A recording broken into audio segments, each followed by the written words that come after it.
आज का जो टॉपिक है वो नीट एस्पायरेंट और आईआईटी दोनों बच्चों के लिए बहुत बहुत इंपॉर्टेंट रहने वाला है, या जो बच्चे अब 11th to 12th में आए हैं उनके लिए भी इंपॉर्टेंट रहेगा कि टॉपिक क्या है। आज सेमीकंडक्टर डिवाइसेस में से है एक टॉपिक जिसे बोलते हैं रेक्टिफायर, जिसे बोलते हैं रेक्टिफायर। बच्चों रेक्टिफायर क्या होता है? जो अल्टरनेटिंग करंट को डायरेक्ट करंट के अंदर, यानी कि जो बाय डायरेक्शनल करंट को यूनिट डायरेक्शन में करंट करता है, कन्वर्ट करता है, उसे बोलते हैं बच्चों रेक्टिफायर। ये रेक्टिफायर दो टाइप के होते हैं, ये रेक्टिफायर दो टाइप के होते हैं। पहला होता है हाफ वेव रेक्टिफायर, पहला होता है हाफ वेव रेक्टिफायर, पहला होगा हाफ वेव रेक्टिफायर और दूसरा होता है फुल वेव रेक्टिफायर। दूसरा क्या होता है? Full wave rectifier. बच्चों हाफ वेव रेक्टिफायर में क्या होता है? हाफ वेव रेक्टिफायर में क्या होता है? इसके अंदर हमने क्या दिया? इसको इनपुट दिया, इसको क्या दिया? इनपुट दिया। और इनपुट जो वोल्टेज वर्सेस टाइम ग्राफ है वो कुछ इस तरह का है, कुछ इस तरह का है, कुछ इस तरह का है। यहां पर आपने एक डायोड लगाया, पीएन जंक्शन डायोड लगाया, ये पी और ये आपका एन, और यहां पे दिया load resistance R L, load resistance R L, यानी कि यहां पे निकलेगा आउटपुट, यहां पे निकलेगा आउटपुट। मान लेते हैं फर्स्ट हाफ के अंदर स्टार्टिंग में ये पी पॉजिटिव पे है और ये एन नेगेटिव पे है। यदि आपका डायोड पी पॉजिटिव से एन नेगेटिव से, तो इसे फॉरवर्ड बायसिंग बोलते हैं। और फॉरवर्ड बायसिंग के अंदर जो पीएन जंक्शन डायोड है वो behave like a simple wire है, उसके अंदर करंट फ्लो करेगा, मतलब फॉरवर्ड बायसिंग में करंट को अलाउ करता है, तो इसमें करंट जाएगा, इसमें करंट जाएगा, और इसमें करंट जाएगा तो वोल्टेज पोटेंशियल को ड्रॉप कराएगा, और वोल्टेज पोटेंशियल को ड्रॉप कराएगा, ये रेजिस्टेंस पोटेंशियल को ड्रॉप कराएगा।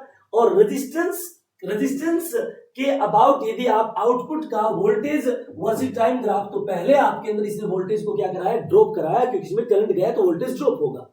अगले आप में ये माइनस होगा और ये क्या होगा? प्लस होगा। ये माइनस पी नेगेटिव से एन पॉजिटिव से, ये हो गया रिवर्स बायसिंग। रिवर्स बायसिंग में जो आपका पीन जंक्शन है it behave like a open wire, इसके अंदर करंट नहीं जाएगा, करंट नहीं जाएगा, तो सेकंड हाफ में नो करंट, सेकंड हाफ में नो करंट। फिर अगले हाफ में ये बन जाएगा प्लस और ये क्या बन जाएगा? माइनस। फिर फॉरवर्ड बायसिंग, फिर क्या होगा? इसमें करंट जाएगा। तो ये आपका voltage drop versus time graph है। किसके लिए? किसके अबाउट? रेजिस्टेंस के अबाउट। किसके अबाउट? रेजिस्टेंस के अबाउट। अब बच्चों मेरा सवाल ये है, यदि मैं आपसे पूछूं voltage drop versus time output में ग्राफ बनाइए, voltage drop about diode, voltage drop about diode, मतलब अब हमें जो ग्राफ बनाना है आउटपुट पे वो वोल्टेज वर्सेस टाइम का बनाना है। किसके अबाउट? डायोड के अबाउट, डायोड के अबाउट। अब बच्चों सुनिए कि पहले आप में यहां इनपुट वोल्टेज था, ये सारा का सारा ड्रॉप किसने कराया? रेजिस्टेंस ने। तो सिंपल सी बात है कि फर्स्ट आप में it behave like a simple wire, तो यहां पे कोई वोल्टेज ड्रॉप नहीं हुआ, कोई वोल्टेज नहीं ड्रॉप हुआ, क्योंकि ये सारा का सारा ड्रॉप कहां हो गया? रेजिस्टेंस के अबाउट। अब ये जो ड्रॉप होना था वो रेजिस्टेंस ने तो ड्रॉप कराया नहीं, इसका मतलब वो किसने ड्रॉप कराया? पीन जंक्शन डायोड ने। तो ये जो आपका है ये ड्रॉप किसने कराया? पीन जंक्शन डायोड ने। फिर अगले आप के अंदर देखिए यहां ड्रॉप हो गया, मतलब अगला जो आएगा वो रेजिस्टेंस ने ड्रॉप करा दिया, मतलब यहां ड्रॉप नहीं होगा। फिर जो अगला आएगा वो किसने ड्रॉप कराया? कि डायोड ने ड्रॉप कराया। तो ये वोल्टेज वर्सेस टाइम का ग्राफ है, जो वोल्टेज ड्रॉप हुआ है किसके अबाउट? डायोड के अबाउट। किसके अबाउट? डायोड के अबाउट। तो ये था बच्चों half wave rectifier. Half wave rectifier के अंदर इनपुट फ्रीक्वेंसी और आउटपुट फ्रीक्वेंसी बच्चों सेम रहती है।